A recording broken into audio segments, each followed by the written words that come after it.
Time for this nation to take a clearly leading role in space achievement, which in many ways may hold the key to our future on Earth.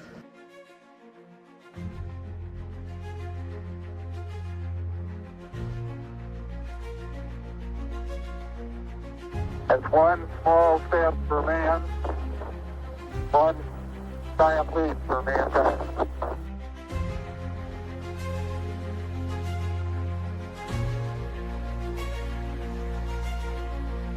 Today is a day for mourning and remembering. Nancy and I are pained to the core by the tragedy of the Shuttle Challenger. The following program may contain coarse language, adult themes, and bad attempts at humor. Listener discretion is advised.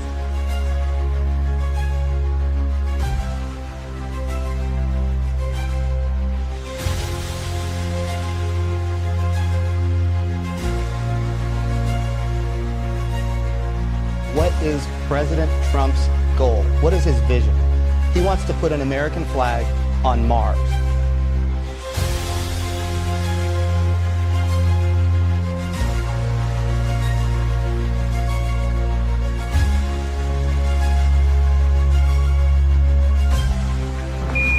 Houston, Tranquility Base here. The Eagle has landed.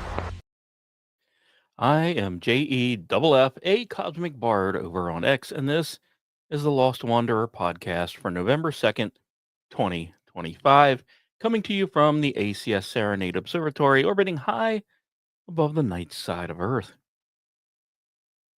Morning comes slow to the Gulf, a pink haze over the dunes, air heavy with salt, and a low hum from the direction of the launch complex. Boca Chica doesn't wake up so much as it rumbles to life. The welders are already working, steel is creaking, pressure valves are hissing. And far down the coast, the outline of Starship catches the first light of day, the shape of a dream built in stainless steel and heat-resistant tiles. SpaceX calls it the next step toward humanity's return to the moon, but the truth is it's a race between time, patience, and sadly, politics. The company has spent months rewriting its approach to Artemis 3, the mission meant to land American astronauts on the lunar surface for the first time since 1972. Their new blueprint is trimming a lot of fat. Fewer orbital refueling events, simplified vehicle handoffs, and a more direct path between Earth and lunar orbit. Instead of juggling half a dozen launches and fuel transfers, the updated plan reduces the sequence to something that is a little closer to practical. In a field where simple is a compliment rarely earned, SpaceX is chasing efficiency like it's oxygen. They called it simplified architecture, but in plainer words, it's a response to a hard reality. The schedule is slipping. Artemis 3 was originally targeted for 2025, then 26, now 2027 if all goes perfectly well. And let's face it, perfection is rare in the field of rocketry. That said, SpaceX hasn't been idle. Out of the 78 milestones in its human landing system contract for NASA, 49 have already been checked off. Flight hardware is under test, cryogenic propellant transfers have begun in microgravity simulations, and the software controlling descent and landing is running live simulations at Hawthorne. Progress is quite tangible. The trouble, it seems, isn't fast enough for Washington, or, more importantly, Sean Duffy. NASA's acting administrator told reporters that SpaceX, quote, remains behind, unquote. Remains behind who? He was trying to be diplomatic. But let's face it, the phrasing landed like a spark in dry grass. Within hours, Elon Musk responded online with with his tendency, that nice little subtle touch that Elon often has, like a flamethrower. And the exchange made headlines before engineers could finish their morning coffee. To some, it may have seemed like arrogance, the billionaire biting the hand that feeds him. To others, it was simply Musk being Musk, the man who has made a career out of proving the establishment wrong. There's something almost predictable about it now, like the phases of the moon. Now, that said, Duffy's concern, however, isn't completely just rhetoric. He is a little bit under pressure of his own. Congress is watching, the White House is watching, and every delay adds fuel to critics who think private industry shouldn't carry NASA's flagship program. The Artemis missions are supposed to be more than photo ops. They're meant to demonstrate a sustainable lunar economy, mining, science, infrastructure, and more. Every slip in the schedule pushes that vision further from the decade's reach. Now, that said, NASA operates more on procedure and politics than anything else, while SpaceX operates on iteration and fire. The collision between these two worlds was inevitable. One side values documentation, oversight, and verification. The other values speed, learning through failure, and doing what seems impossible until it becomes routine. Somewhere between them is where actual progress happens. I tend to think it leans a little bit more to the one side. Now, Musk says the simplified plan will get humans back to the moon as quickly as possible. And he's right about one thing. The original choreography was nearly impossible to coordinate. The early plan required up to 10 refueling flights to fill Starship's tank in orbit, each one perfectly timed and executed. The new version may end up cutting that in half. Now, it is still daring, still fragile. You got transferring cryogenic methane and oxygen between the vessels at orbital speeds. Well, it's something no one has ever done successfully, but it's no longer something to be considered absurd. But the goal is clear. Starship will serve as the human landing system for Artemis 3, ferrying 4 astronauts from lunar orbit to the surface and back. NASA's Orion capsule, launched atop the SLS, will remain the command ship. SpaceX provides the bridge between orbit and soil. The two vehicles will dock somewhere beyond the far side of the moon, a dance between old school caution and new age audacity. But before any of that happens, Starship itself has to prove it can fly, land, and fly again without becoming fantastic, glorious confetti over the Gulf. The last test flight went higher and lasted longer than any before. The one before it, that, we had some issues with a couple of the ones before that. Each one, as the engineers like to say, was nominal in its own way. The company is learning from each fiery failure and files it under data. But let's face it, NASA doesn't work that way. It was born in an era when failure met congressional hearings and public humiliation. Musk is treating failure just as fuel. Duffy is treating it as a liability. And that is probably where the friction point is the worst. Still, NASA cannot ignore results. Without SpaceX, America wouldn't have had crewed orbital launches since the shuttle era. Without NASA, SpaceX wouldn't have had the credibility or contracts to build this fast. As much as they may not want to admit it, it's a codependent orbit for now. Neither can totally afford to drift too far from the other. But yet, in recent weeks, that dumbass Duffy has hinted that NASA could, quote unquote, reconsider its commercial partnerships if progress doesn't meet expectations. That's bureaucratic language for pulling the plug, but that threat is easier said than done. No other company has a lander even remotely close to operational status. Blue Origin's version remains a paper tiger. SpaceX may be a little late, but it's the only game in town right now. But behind that noise, there is another pressure point, and that is China. Its Chang'e 7 and 8 missions are preparing for the mid-2030s, with plans for a permanent base near the lunar South Pole. The United States cannot afford to look like it's falling behind. Every single headline about delays becomes ammunition in a new kind of Cold War, not over ideology, but influence and resources. That's why Artemis 3 is more than a mission. It is a statement. Whoever establishes a sustained presence on the moon first will define the framework for how space is governed. It's the quiet subtext to all the frickin' noise about deadlines and budgets. And at Boca Chica, that subtext doesn't mean as much. The welders and mechanics have one focus: get the next vehicle ready. They're working 24-hour shifts in air so thick you could drink it. Out there, the debate feels far, far away. Just words bouncing around Washington while the real work hums beneath the Texas sun. The pad itself feels a bit alive. You can taste the tang of metal in the air. Every clang and hiss is a heartbeat. The people here know they're part of something absurdly ambitious, building a machine meant to leave Earth entirely. But they've seen absurd things work before.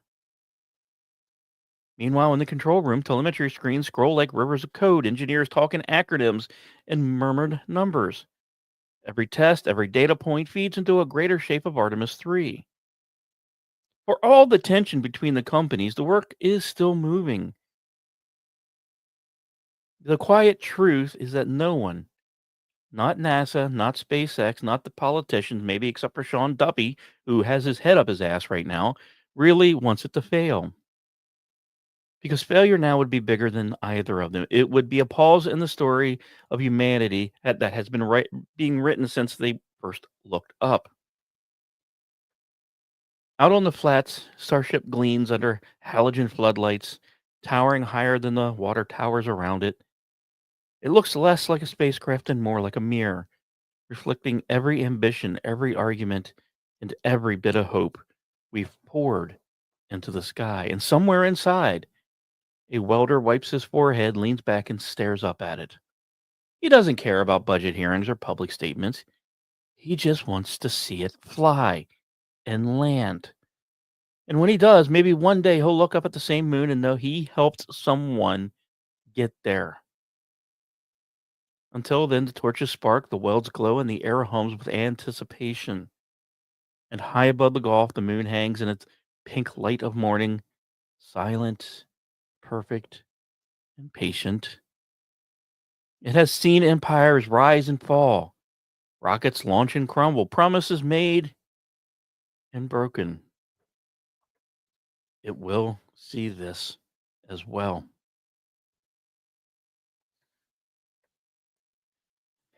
Now, of course, that leads us to the inevitable. Because let's face it, you cannot, unfortunately, have a space show without this. China is asshole. China is asshole. China is asshole. China is asshole.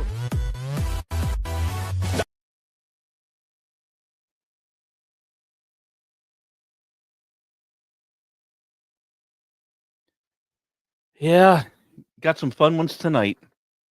Hopefully you heard the music that time. Fingers crossed.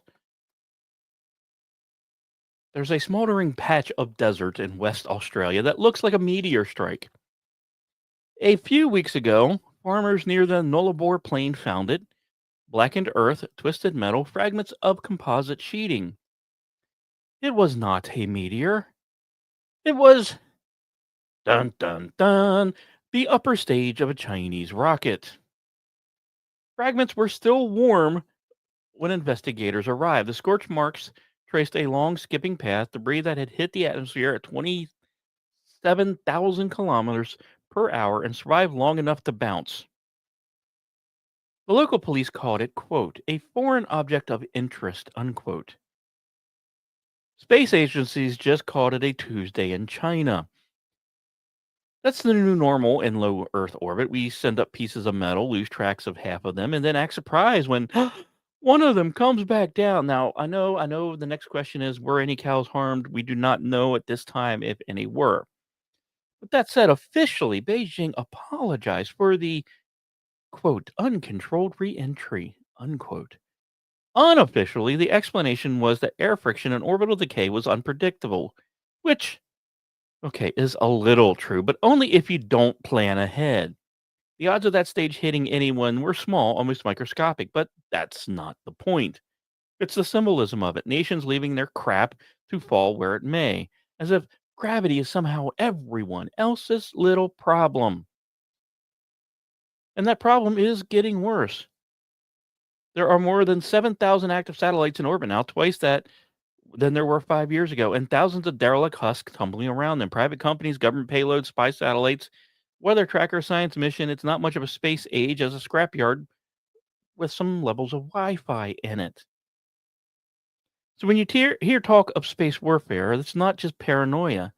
Countries are already flexing ground-based lasers that can blind sensors, jamming systems that can choke a satellite signal, maneuverable inspection satellites that can, drift a little too close to someone else's hardware and gently nudge them out of orbit. It is the Cold War all over again, just without as much gravity to hide behind. And let's face it, China's military has already tested anti-satellite weapons. Russia did too, scattering a cloud of debris that NASA had to steer the ISS station around.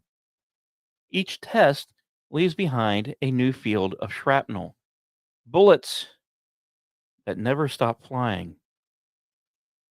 And every time it happens, spokespeople from all sides make the same tired promise, quote, a controlled demonstration it was, unquote. Controlled apparently in the same way that Australian desert crater was controlled. Not so much. But not every headline from orbit is a train wreck. In the middle of all this, China's Shenzhou 21 mission lifted off from Jiuquan. It was a clean launch. It was a 6-month crew rotation, textbook precision. And you can almost hear the collective sigh of Chinese engineers everywhere, a reminder that we're still capable of doing this right even from China. Now, the crew will spend their time aboard Xianyang, the Chinese space station, running biology experiments, testing long-duration habitation systems, setting the foundation for potential lunar operations. Now, a little bit on the technical side, it is an accomplishment to admire. As new as they are to this game, they're really, really hitting a lot of their marks lately. But on the political level, it's just one more reminder that space exploration has turned into a scoreboard.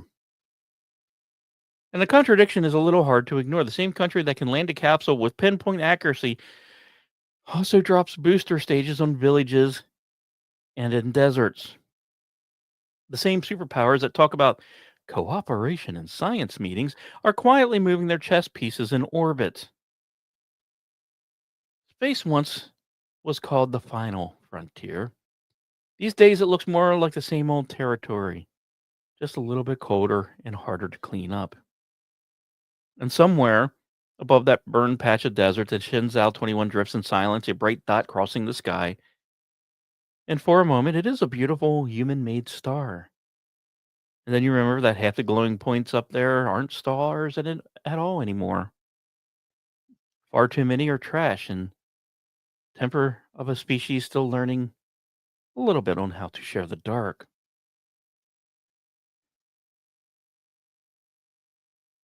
And right now, there are more than 30,000 trackable objects circling Earth.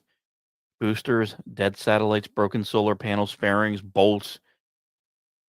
As weird as it sounds, even paint chips. Millions more are too small to follow, but fast enough to destroy anything they hit. The ISS performs collision avoidance maneuvers several times a year. New satellites dodge them constantly. In low orbit, the problem is now self-sustaining. Every impact makes more fragments, and those fragments now become new threats. And of course, the risk isn't theoretical. We're not talking make-believe here. In 2021, as we talked about earlier, Russia tested an anti-satellite mission and turned one of its own spacecraft into a cloud of shrapnel. And many years before, in 2007, China did the exact same crap. The debris from those two events alone will linger for decades. Each piece races around the planet every 90 minutes, too small to see and too fast to stop. And that's why the next big challenge in spaceflight may not be building more and bigger and better rockets. It's learning to pick up after the ones they've already launched. The ESA plans to send its first dedicated cleanup mission, ClearSpace 1, as early as next year. The vehicle will rendezvous with a discarded adapter from the Vega launch and use robotic arms to grab it. Once attached, both will deorbit together and burn up safely in the atmosphere. It's a one-time mission, but if it works, it proves we can take responsibility for the litter that is growing. And Japan's space agency has been working on another approach. This one I think is absolutely brilliant: magnetic capture. The ELSA D demonstration in 2021 used a small satellite equipped with a docking plate that could find and attach itself to a piece of test debris using controlled magnetic fields. The technology worked. Right now, the problem lies in scaling it up, because real debris doesn't come with homing plates or cooperation. So there's a lot more to be done and worked on, but it's a start. But this is where the ion beam concept enters the picture. Developed by researchers in Spain and supported by ESA, the ion beam Shepherd doesn't need to touch its target at all. It fires a narrow stream of charged particles from a safe distance. The ions strike the surface of the debris, transferring a tiny bit of momentum, and fire it long enough, and you can slowly change an object's orbit, pushing it into a lower path where atmospheric drag will take over and pull it down. That said, it is a precise, delicate work. The beam has to stay aligned with a spinning, unpredictable target. The forces involved are so small that calculations run for weeks before each maneuver. But it may be a very clean, possibly the cleanest option we have, for there are no explosions, no nets, no debris created in the process. Just physics, patience, and a neat little faint blue glow. And the industry is treating orbital cleanup as business rather than a public relations project. And it's funny, I start talking about space debris and Alan shows up in chat. Coincidence? I think not. Now you have Astroscale, the Japanese company behind ELSA D, is offering commercial end-of-life deorbiting services. NASA and private satellite operators are now required to include disposal plans for new launches. The sky, at last, is at least getting some rules. But the debris in Australia made headlines because we could see it. But the real victory will come from the things we don't, the fragments that never fall, because someone somewhere found a way to move them safely out of the way. And that first cleanup mission is already on the manifest, and the hum of the ion engines will soon be part of the sound of helping clean up orbit. And you think about these technological breakthroughs. You got to think back. There was a time when breaking the sound barrier was an act of violence. The first supersonic flights rattled windows for miles, cracked plaster, and startled cattle on the plains. The air didn't give way quietly, it tore. And that tear, that thunderclap, was a signature of an age that prized power over subtlety. Now, decades later, NASA is trying to prove that speed doesn't have to shout. The X-59 sits on the tarmac of Edwards Air Force Base, long, thin, almost delicate. 99 feet from nose to tail, its fuselage looks like a spear balanced on a pair of slendered wings, no wider than a city bus. The cockpit sits halfway down the nose, not at the front. The pilot doesn't look out a window. Cameras are feeding a panoramic view to digital screens. At the rear, an F414 jet engine, the same core that powers modern Navy fighters, hums with restrained potential. This is NASA's Quest mission, the Quiet Supersonic Test Demonstrator. It's the first aircraft designed not to avoid a sonic boom, but to reshape it. When the X-59 passes Mach 1, the shock waves that normally merge in the single thunderous cracks are spread out and softened by the jet's long nose and sculpted body.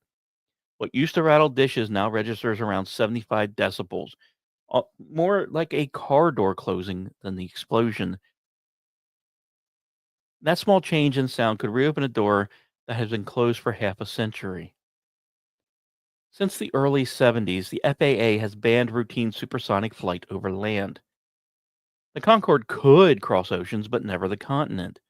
Every design since has been muzzled by regulation and physics alike. The Quest mission aims to change that, not through lobbying, but just through the data. Over the next year, the X-59 will begin a series of test flights across the Mojave, collecting acoustic measurements from ground sensors and from volunteer communities under its path. If the boom really does just become a thump, NASA will share the results with the FAA and international regulators. The goal isn't just another airplane, it's to prove that supersonic travel can actually be neighborly. Now, engineers have chased noise for decades. You have engines, rotors, even the whine of electric cars, but nothing compares to reshaping the sky itself, to teaching air how to fold without complaint. Hell, I couldn't get my ex-wife to do that. It's art by algorithm and airflow, sculpting sound as much as metal. But standing near that runway, you wouldn't notice much. The engine roar fades fast. The desert is absorbing it. A small silver dart lifts into the blue, gathering speed, and disappears in the silence. Then, a short moment later, you hear it. Not a crack, but that muted pulse, like a distant heartbeat. So somewhere over the Mojave, be on the lookout. But all of this, already, this has been happening. The last launch was a week and a half or 2 weeks ago. So, probably what you heard.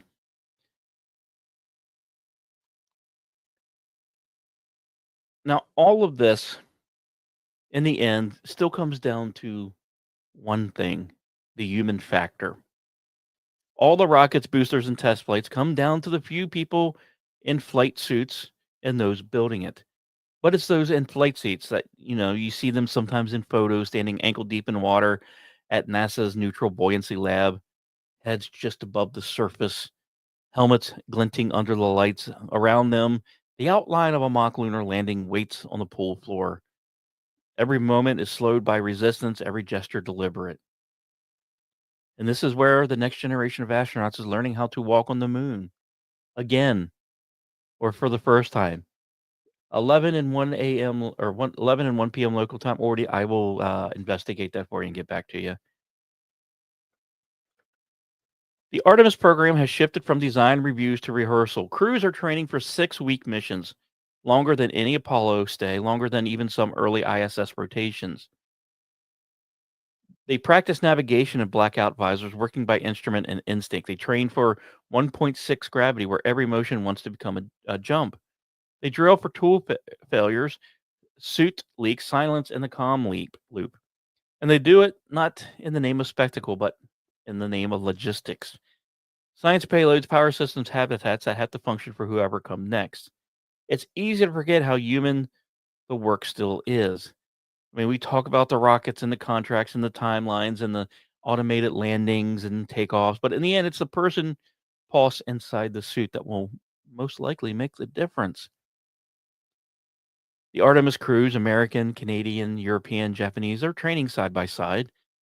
In the underwater mock-up of Gateway, they float through modules that don't yet exist in orbit. The teamwork they build here will matter later on, when communication with Earth lags by seconds, and the only voice they can count on is each other's. Now remember, psychologists call it operational isolation. You prepare people for confinement, for that long quiet between messages, for the awareness that when you look out the window, the world isn't there. It's beneath you, tiny, blue, and magnificent. And some of the exercises are simple: delayed comm drills, decisions made under fatigue, conflict resolution without a chain of command. The goal here isn't perfection, it's stability. The unspoken rule of exploration: machines can't improvise as easily as people can. The astronauts themselves will tell you the hardest part isn't the danger, it is the waiting. Waiting to launch, waiting to land, waiting to come home. You train for years knowing the odds that you'll actually step on another world are still relatively slim, but you keep training anyway because someone will and you want to be ready. If the first half of this new space age is about speed, the second will be about endurance. The machines will get us there faster, but the people have to live with it longer. And it will take more than a rocket to survive that. It will take the quiet confidence to put one boot in front of the other on a surface no one has touched in 50 years, and eventually on a surface no one from Earth has touched. So somewhere inside the Neutral Buoyancy Lab, the bubbles rise slowly to the surface. A gloved hand rehearses the motion of planting an instrument in lunar dust. The radio crackles. Someone says, "Copy that." And the work will continue. And with that, let's take a brief break so I can say hi to everyone in the chats, and we'll be back in a few minutes.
Step by step, the journey runs, chasing shadows, catching suns. Tiny echoes, growing strong. The first steps lead where we belong.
And welcome back. Hope everyone was able to get a little bit of a refill on their drink and snacks or whatever they're doing at the moment.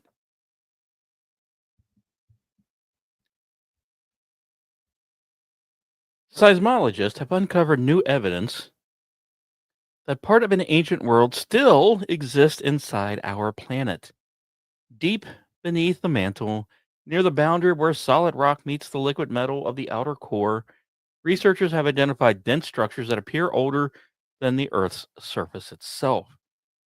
This discovery comes from advances in seismic tomography, a technique that uses earthquake waves to map the planet's interior. When seismic waves travel through different materials, they bend and slow at predictable rates. By collecting this data from hundreds of monitoring stations around the world, scientists can reconstruct those pathways in 3 dimensions. What they found are 2 enormous regions of unusual dense material, one under Africa and one beneath the Pacific Ocean. Each spans thousands of kilometers. Together, they contain enough mass to rival the moon. For decades, their origin has been debated. Some believe they were ancient slabs of crust pushed downward by plate tectonics. Others suggest that they were chemical leftovers from Earth's early mantle. But a new study points to another explanation. The dense regions share an isotopic signature that matches samples of lunar rock collected during the Apollo mission. That suggests that could be the remnants of Theia, the protoplanet believed to have struck Earth about 4.5 billion years ago. That impact that formed the moon may have also left fragments of the impactor embedded deep inside our planet. The idea aligns with long-standing models of planetary formation. When two large bodies collide, the lighter debris is flung outward, and the heavier material sinks inward and eventually stabilizes near the core. Over time, that buried material could influence convection patterns in the mantle, possibly affecting volcanic activity, plate motion, and even Earth's magnetic field. The finding reframes how scientists think about the planet's structure. Earth may not be a single uniform sphere, but rather a composite, a planet fused with another. The large, low shear velocity provinces, as the data describe them, are not temporary features. They have persisted for billions and billions of years, surviving mantle mixing and continental drift. In effect, they represent the oldest physical record of our planet's formation. This research was made possible by a global network of seismic sensors and the computational power of processed decades of earthquake data simultaneously. Supercomputer simulations tested thousands of models until the pattern that matched the observations emerged. Dense, chemically distinct material shaped like submerged continents at the base of the mantle. It is a reminder that exploration isn't and shouldn't be limited to space. The deepest frontier may still be within the planet we inhabit. Temperatures near those layers exceed 5,000 degrees Celsius. Pressures crush iron like it's clay. No probe can survive there, yet the signals from those depths reach us faintly through vibrations recorded on the surface. The study authors describe it as finding a second planet hidden within the first. And technically, that isn't a metaphor. It's physics, evidence that Earth we stand on still carries pieces of another world that helped create it.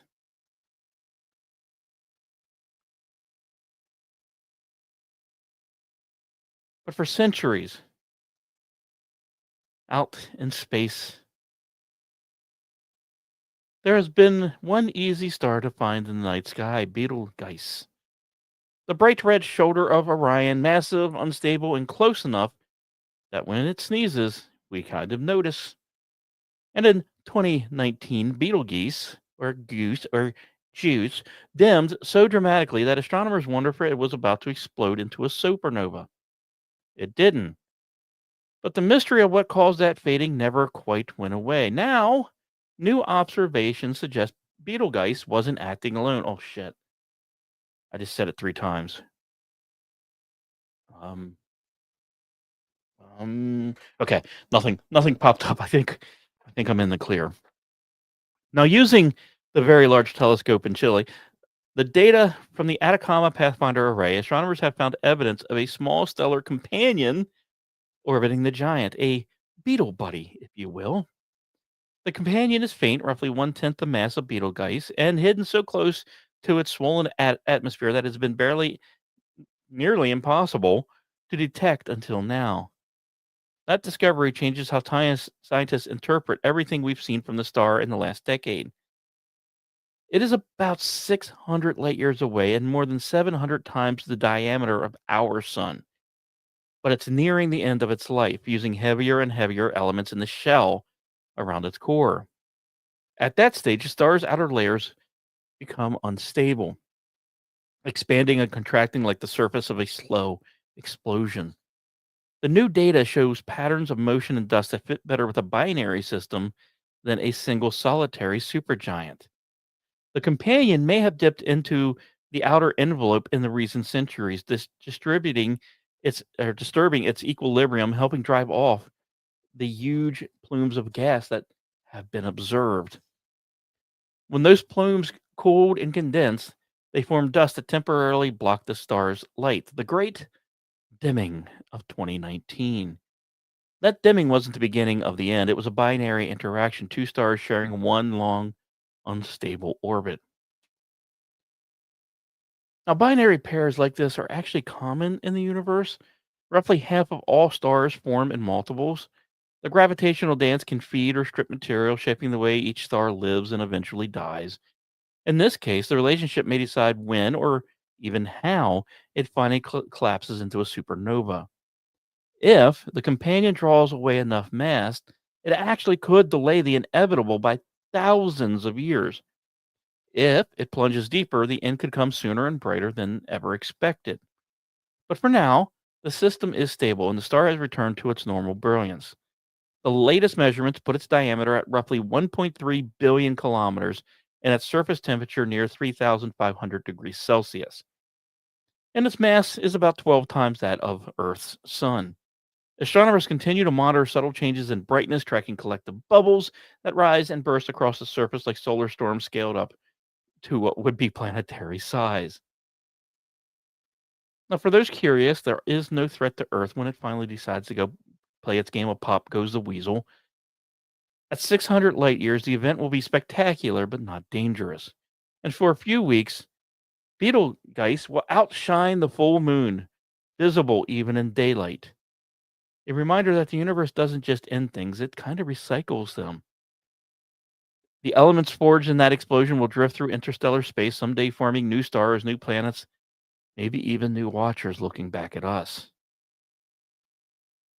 For now, it holds steady, its faint companion hidden in the glare, two of the orbiting in slow conversation. What we see from here is the flicker of that dialogue, light that left long before anyone knew.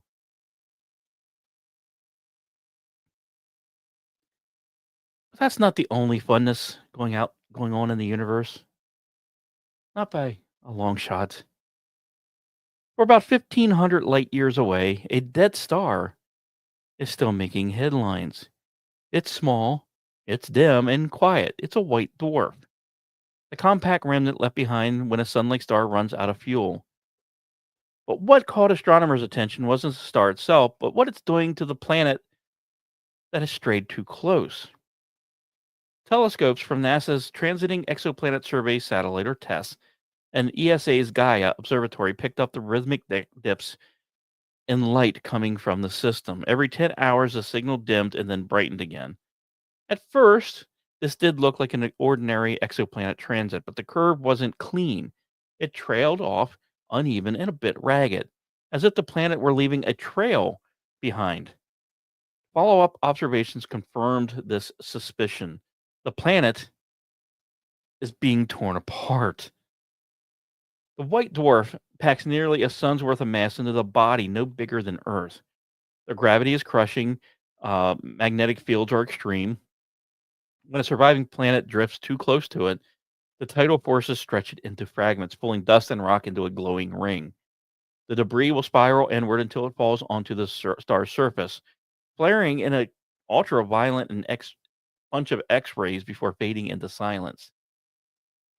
Now, this isn't the first such discovery, but it is one of the clearest ever made.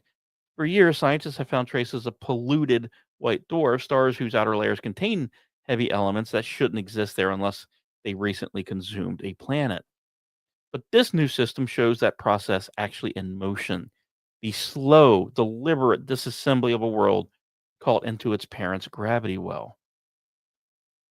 And for those curious, it's a glimpse of our own future. In about 5 billion years, give or take, the sun will exhaust its hydrogen, swell into a red giant, engulf Mercury and Venus. Now, Earth may survive the expansion, but not the aftermath.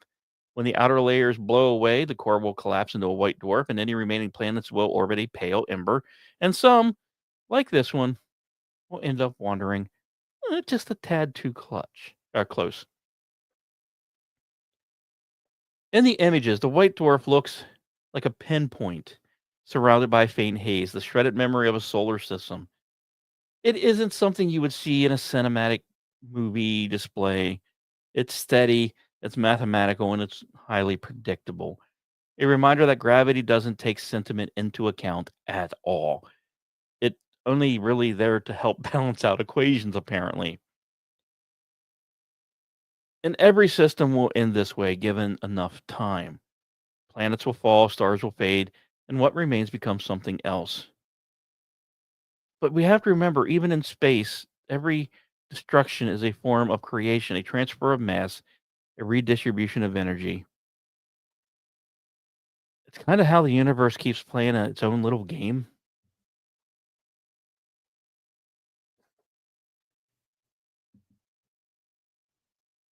But astronomers were not done. No, no, not by a long shot.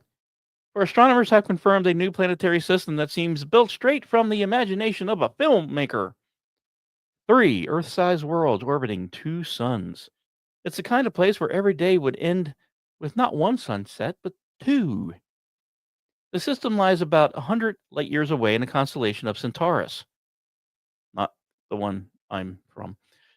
Using data from NASA's TESS and follow-up observations with ground-based telescopes, researchers identified subtle repeating dips in brightness from the parent star, or stars in this case. The pattern indicated planets roughly the size of Earth, each completing an orbit in less than a month. Now, it's not the first binary system known to host planets, but it's among the most stable and best measured. The stars, a pair of small orange dwarfs, orbit each other every 15 days. The planets circle them both in wider, shared paths, and their gravity synchronized in what astronomers call a circumbinary orbit. The balance is delicate, but not necessarily rare. It just requires the right spacing and the right timing. If you stood on the surface of one of these worlds, the skies, honestly, it would never look the same twice. Sometimes the suns would rise together, casting twin shadows. Sometimes one would set when the others lingered, turning the light copper and violet. Nights would be short, the temperature swing small, and the rhythm of time itself different from anything we know currently. If that sounds familiar, well, you've probably seen it before somewhere, long ago in a galaxy not nearly as far away as we thought, before the world was destroyed by Disney. But for scientists, these systems are more than curiosities. They help refine models on how planets form, and I think more importantly, how they survive. In a binary system, gravitational chaos should make stable orbits difficult. Yet, these worlds prove it's possible that planets can emerge and endure even in complex environments. Their existence expands the boundaries of what we consider habitable space. The discovery also highlights the precision of modern surveys, that changes in starlight are measured in fractions of a percent, subtle enough that a passing cloud on Earth could mask them. But with years of data, patterns do begin to emerge, small dips repeating at constant intervals, each one marking a world we'll never see directly. And for now, astronomers can only infer what these worlds are like. The data is suggesting rocky compositions and mild temperatures, depending on the atmospheric density. While both provide light and energy balance, could possibly support liquid water, at least in theory. Now, with future instruments like the James Webb Space Telescope, when it tunes its eye to there, may be able to analyze their atmospheres and search for chemical fingerprints of life. But it can be easy to imagine what it might look like from the surface, with 2 suns climbing over a horizon of a rust-colored hills, clouds painted in double shadows, a landscape bright enough for 2 dawns and twice the promise of warmth. In a universe that often feels harsh and solitary, the discovery of twin suns orbiting together and small worlds that manage to stay between them is a bit of a quiet reassurance. Balance, it seems, is possible, even amid complexity in Disney's fuckery. For it seems the sky is wide enough for more than one kind of day.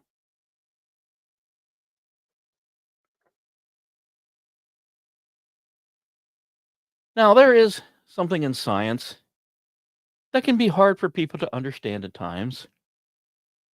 And I get it. They're buggy little things in life. And I'm talking ghost particles. The ones that pass through you by the trillions every second. No one feels them, no one stops them, so they move straight through the planet as if it wasn't even here. They are the most elusive messengers in the universe, neutrinos. Physicists call them ghost particles for good reason. They have almost no mass, no electrical charge, and they barely interact with matter at all. If you built a wall of solid lead a light year thick, most of them would still slip right through it. And yet, when one of them finally does collide with an atom, it leaves us a trace, a tiny flash of light that lets scientists glimpse what is otherwise invisible. And this is how we're actually learning about the most extreme places in the cosmos. Deep under the ice of Antarctica sits the IceCube Neutrino Observatory, a lattice of more than 5,000 sensors suspended in a cubic kilometer of frozen water. It watches for the faint blue Cherenkov glow that erupts when a neutrino interacts with a molecule of ice. Each flash is telling a story, the direction the particle came from, its energy, and yes, even sometimes its origin. No confirmation of bug planet here. But recently, IceCube, the Neutrino Observatory, not the retired rapper, detected a burst of high-energy neutrinos that seem to have traveled from a blazar, a galaxy with a supermassive black hole firing jets of radiation towards Earth. That confirmation, cross-checked with space-based gamma-ray observations, marks one of the few times and first times I've directly traced a cosmic neutrino back to its source. It means we can now use the particles as a new kind of telescope, ones that can see through the dust and magnetic fields, and yes, even entire galaxies. Because unlike light, neutrinos carry unaltered information from the heart of violent events, exploding stars, colliding black holes, or the dense cores where elements are forged. When you think about it, each one is a survivor, evidence that something somewhere just released more energy than a million suns. Now, to find them, researchers have gone to the extremes. There are neutrino detectors buried in Japanese mines, submerged off the coast of Italy, and of course floating in deep Arctic ice. Together, they are forming a planet-sized observatory watching the universe in a wavelength made of silence. Now, these detections are not frequent, maybe a few a month with clear origin, but each one does change the understanding of cosmic dynamics. Neutrinos give us a way to study processes that even the most powerful telescopes just simply cannot see. They are the missing notes in the universe's background music. And for all their strangeness, neutrinos are everywhere. They were born in the first seconds after the Big Bang. They still pour from every nuclear reaction happening in every star. Right now, the majority of the neutrinos passing through you come from the Earth's sun, harmless echoes of fusion that began 8 minutes ago, still racing outward at nearly the speed of light. When astrophysicists talk about a neutrino sky, they mean exactly that. A map not made of light, but of energy that barely acknowledges that matter even exists. It's a reminder that most of the reality passes straight through us without notice, vast, unmeasured, and largely invisible.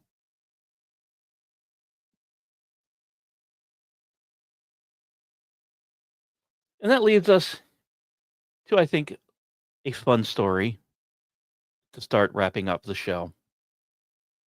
For the newest names in the asteroid catalog don't belong to some seasoned astronomer or some deep space observatory or billion-dollar telescope. They belong to a 12-year-old. Through an international citizen science project, a student analyzing telescope images spotted 2 faint points of light that weren't supposed to be there. They were small, moving slowly, and consistent across multiple exposures. The telltale sign of near-Earth asteroids that no one had previously cataloged. After confirmation by professional observatories, the discoveries were accepted into the Minor Planet Center's official database. Now, programs like this have become one of astronomy's quiet success stories, and no one really talks about. The International Astronomical Search Collaboration, or IASC, partners with observatories such as Pan-STARRS in Hawaii to share fresh sky survey data with schools and students around the world. Each image covers a patch of sky thousands of times fainter than what the human eye can see. Well, volunteers compare sequences of those images looking for anything that shifts position against the fixed backgrounds of the stars. Most nights it's just pixels and patience, but every so often someone finds motion, a rock left over from the birth of the solar system still circling the sun. The two objects this student identified are each only a few hundred meters across, too small to threaten Earth, but large enough to actually track. Their orbits have already been plotted, elongated ellipses that carry them from the outer edge of the asteroid belt to just beyond Mars. And as with all new finds, they'll receive numerical designations before being eligible for initial names. Names the discoverer will get to help choose. Now, if this discovery sounds like a novelty, it isn't. It is actually part of a growing shift in how science is done. With global access to digital data, students and amateur observers now contribute meaningfully to professional research. Viable stars, supernova comets, exoplanet transits, and near Earth object tracking. Because the data, the flow of data, it never stops. What matters is who has the patience to look at it. And for asteroid detections, it's that patience that matters more than ever. NASA's Planetary Defense Network currently tracks more than 30,000 near-Earth objects. Each one represents a piece of the solar system's history. And I would be amiss if I did not say a potential hazard. Discoveries like this expand the catalog and refine our ability to predict orbital paths decades ahead.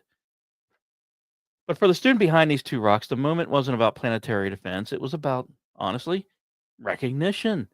Proof that curiosity can matter. A faint movement of light measured against infinity, and the realization that you saw it first. It may be a small contribution in scientific terms, but a huge one in spirit. Astronomers have always depended on people willing to stare at data that seems empty until, you know what, suddenly that data isn't empty anymore. The next generation isn't waiting for their turn at this telescope. They're already in the archives, learning how to see. And somewhere tonight, those two asteroids are crossing a line of sunlight between Mars and Jupiter, invisible to the eye, but forever marked by the person who noticed them. And somewhere else, another student is scrolling through another image set, looking for glimmer that moves when nothing else does. The universe rewards attention, and it always has. And with that, let's go grab a drink, start the campfire, or get the shovels out if you're in higher elevations of Vermont. For the nights are here, the long nights, especially the cold nights, and the sky is ready for it. Jupiter now rules the midnight sky, rising in the east around 10 p.m. Eastern and standing bright and steady through the early morning. Its golden light is unmistakable. Saturn follows lower in the southeast after dusk, a pale ember sliding west each evening. Mercury makes a brief but brilliant showing low in the twilight just after sunset this week, hugging the horizon for only a few days before fading back toward the sun. The full moon arrives Wednesday, November 5th, the Beaver Moon, called Basakian Kon the Dianis Gessis. I don't know what's harder, that name or the Anishinaabe Indian tribe that calls it that. Holy crap. Thank you, EP. But it means the freezing moon. It will ride unusually close to Earth this cycle, appearing slightly larger and brighter than normal. A quiet supermoon to mark the season's change.